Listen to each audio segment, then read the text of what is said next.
পায়েরও আংটি হয় ভাই, ওই যেটা পায়ের আংটি আছে এখন সোনার গায়ে।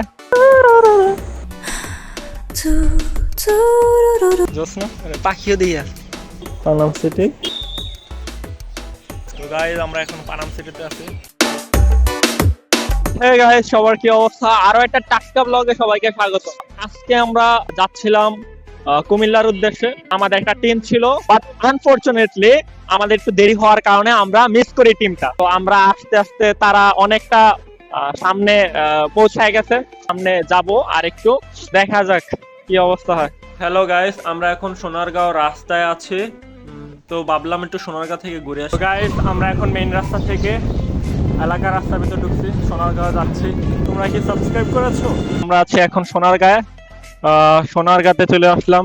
কোথায় যাব বলে রওনা দিছিলাম আর কোথায় এসে গেলাম।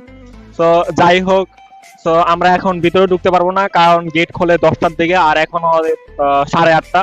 তো হয়তো বা কিছুক্ষণ পর চলে যাব। তো বাহিরের থেকেই হচ্ছে টাকা দিয়ে চলে গেলাম। ব্যাকগ্রাউন্ড মিউজিক দেখ।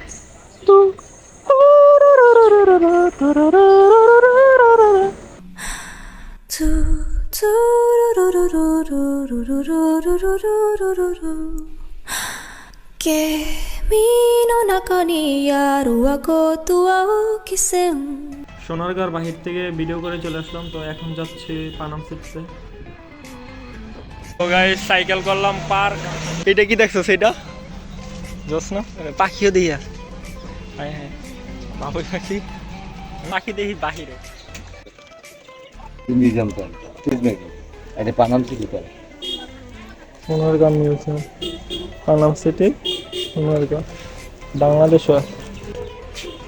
দেখছো বাংলাদেশের ঐতিহ্য। হ্যাঁ, যে এখানে একটা পুকুর আছে। তো গাইস আমরা আছি পানাম সিটিতে। তো দেখছো কি সুন্দর চারিদিকে। তো এই যে দেখছো কি চমৎকার একটা জায়গা। তো চলো এক্সপ্লোর করা যাক এখানে কি আছে। বাইরে আমাদের কিচ্ছু নাই, আমাদের কিছু নেই। এটা সিঁড়ি আছে না, সিঁড়ির যে নিচের অংশটা, তো ওই অংশটাই এখানে। তো গাইস আমরা এখন পানাম সিটিতে আছি।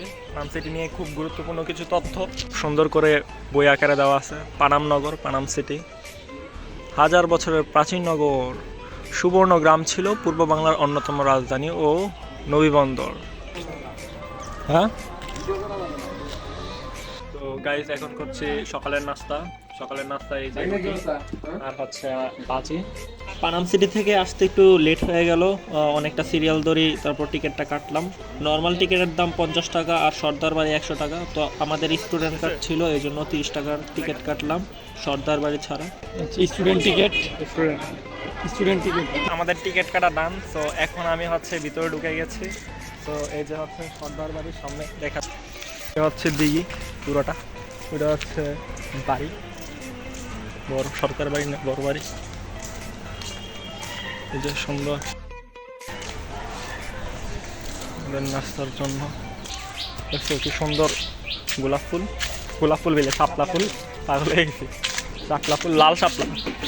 গাইস দেখো চমৎকার একটা হাঁকা হাঁকা। এই এটা আমরা হাঁকা কই না রে? হ্যাঁ, আমাদের দেশে এটা হাঁকা বলে, হাঁকা শাকো। সবাই ব্লগার। জায়গাটা খুব সুন্দর। হ্যাঁ, কি সুন্দর, আহা দেখতে ভালো লাগে। তো গাইস আমি নারায়ণগঞ্জে আছি প্রায় 12 বছর। তো 12 বছরের মধ্যে এই 2বার আসলাম, আর 2বারের মধ্যে একবার মানে এইবার হচ্ছে আমি ঢুকতে পারছি। আগের বার আমি গেটে আইসা আবার চলে গেছি, কারণ ওই দিন সন্ধ্যা আস্তে আস্তে সন্ধ্যা হয়ে গেছে, এই জন্য সন্ধ্যার পরে বন্ধ করে ফেলে, টিকিট সব কিছু ছিল না, তো এই জন্য আর ঢুকতে পারিনি। আচ্ছা, জাদুঘর ভবন, এইটা হচ্ছে বিশ্রাম চত্বর, মেলার মাঠ, আর হচ্ছে কারুপণ্য চত্বর। তো এটা হচ্ছে লাইব্রেরি। লাইব্রেরিটা মনে হয় এখন বন্ধ আছে, শুক্রবার লাইব্রেরি বন্ধ থাকে। বাঁশের চড়া দিয়ে তৈরি একটি কি সুন্দর। তো তোমরা লাইক করো, সাবস্ক্রাইব করো, কমেন্ট করো। তো গাইস আমরা এখন আছি শিল্পাচার্য জয়নুল লোক ও কারু শিল্পী জাদুঘরে। তো এই যে এখানে আমাদের সামনে 2জন ফরেন লোক দেখছি, তারা হয়তোবা এখানে ভিজিট করতে আসছে। আরও চারপাশের জায়গাগুলো তোমরা একটু দেখো, মনোরম দৃশ্য। উপভোগ করো। তুমি ঢুকে তোমরা এই দৃশ্যটা আর এই দৃশ্যটা দেখবে, যে বিভিন্ন ধরনের চিত্র আছে। তো এই জায়গা থেকে বার হলে তোমরা হচ্ছে এই জিনিসগুলো দেখতে পাবে। জায়গাটা শিফট করলে তোমরা এখানে আরো কিছু দেখতে পাবা। হ্যাঁ, এগুলো সবগুলোই হচ্ছে জয়নুল আবেদিনের সরঞ্জাম। নিদর্শনে হাত দেওয়া যাবে না, হাই হাই, নিদর্শনে হাত দেওয়া যাবে না। মকর রাশির চিহ্ন। এটা মনে হয় সম্পূর্ণ তিনতলা, তো আমরা এখন উপরে যাব। সিঁড়ি দিয়ে উঠতে দেখবা যে নকশি কারুকার্য দিয়ে ভরা। তো গাইস, এটা কি? এটা হচ্ছে আমাদের ঐতিহ্যবাহী জামদানি শাড়ি। তিনতলায় ওঠার সময় ওইরকম একটা কারুকার্য দেখতে পারবো, মানে প্রতিটা সিঁড়ির পাশ দিয়ে এরকম দেওয়া আছে। ওরে ভাই, কি বড় বড় তবলা, তবলা, বেহালা, গিটার, এগুলা কি বলে জানি না তো। গাইস, তোমরা যদি জানো তাহলে কমেন্টে বলো। গাইস, এগুলা সবগুলো হচ্ছে 1900 শতকের। এগুলা দোতারা আছে, রবার আছে, এসজার। আমি বুঝতে পারতেছি না কোনটা কি, শুধু এটা জানি যে একতারা মেবি এটা না, ওইটা নাকি স্বর্ণবর্ণ। চলো একটু দেখি। কোমর বিছা, এটা মনে হয় কোমরের রাখে। কানের দুল আছে, আর আছে আছে আঁচল চাবি আছে, পায়ের আংটি আছে। পায়েরও আংটি হয় ভাই, ওই যেটা পায়ের আংটি। তো গাইস, আমি এখন আমার নিজেদের বাড়িতে। এটা হচ্ছে আমাদের গ্রামের বাড়ি। তো এটা এটা মানে যা আছে এখানে সবই হচ্ছে আমাদের। আই এম কিডিং গাইস, এটা হচ্ছে সোনারগাঁ। তো তোমরাও চলে আসো সোনারগাঁ। সম্পূর্ণ গাইস ঘোরাঘুরি শেষ, ভালো লাগলে সাবস্ক্রাইব করে দিও। আজকের মতো বাই বাই।